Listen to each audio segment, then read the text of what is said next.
helps a lot too.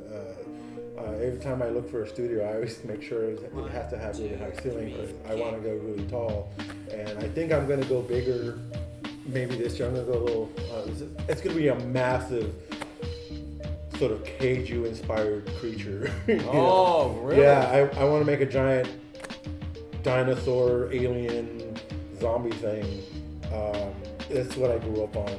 Giant robot and Star Wars and the whole thing. I just want to kind of pay homage to that stuff. Ooh, Kingbee sneeze. That's Kingbee sneeze. It's considered good luck in many cultures. Yeah, that's the Kingbee sneeze. So, Good luck in your function. yeah, as far as impressions, I think a lot of people, when they come into my space, I've had art shows and art galleries in various different locations, but when people do come in, they have this kind of experience of like, this is what I've been told, but they're walking into a church, and so they get this spiritual sort of energy from my work, and I'm thinking, how could that be? Because my stuff is creepy as fuck. Yeah. You know, it's creepy and scary, but they also say along with that, there's a kind of peacefulness with that.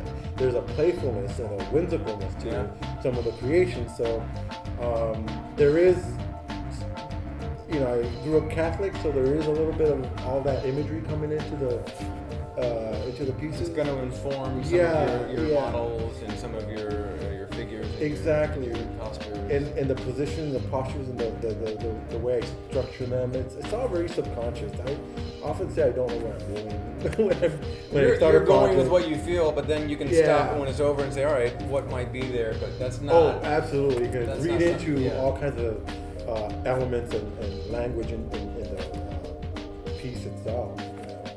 Like, I wouldn't have thought that he sort of looked like the Virgin Mary or Jesus kind of standing there. Yeah. Honeycomb. Compartments. Yeah. Sorry. Shoulder blades. Yeah, okay. Don't cut yourself on the blades. But yeah, you there's just a symbolic language that's going on internally, and it sort of always comes out in the work that I do.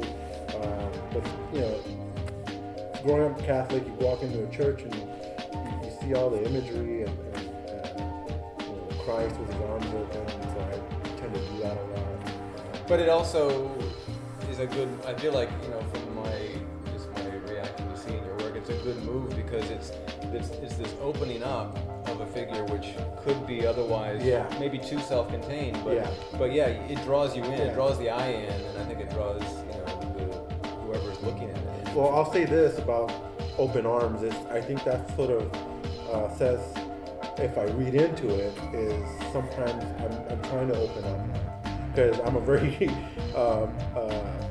reclusive person, but my interior wants to be open and share and just like bring it on, just share it with everybody. And what I do, and I'm slowly kind of coming out of my cave, and so it's just kind of, you can read that into the Kingbee project, is that he's welcoming everybody with open arms. And that's what I try to infuse and put into the pieces.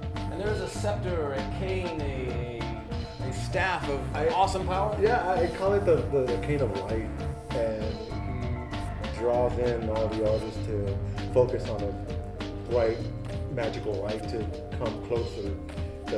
That's his wand, I guess. He's quite divine, actually. There is a Kingbee divinity. Yeah, I would say we that. know that he has not inspired by true events. Not inspired by true events, but true events will be engendered by this creation. Yeah, there is a summoning, and there is a call to creativity, as Kingbee is often wont to say. And the smile. I mean, there's many levels to the smile. There's a welcoming, and then there's a deviousness, and there might even be a sinisterness. I think that would definitely capture Kingbee's energy.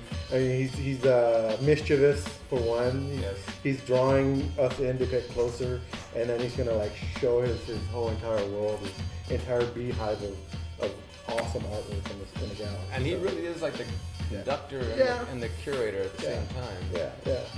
Brick wall. surviving.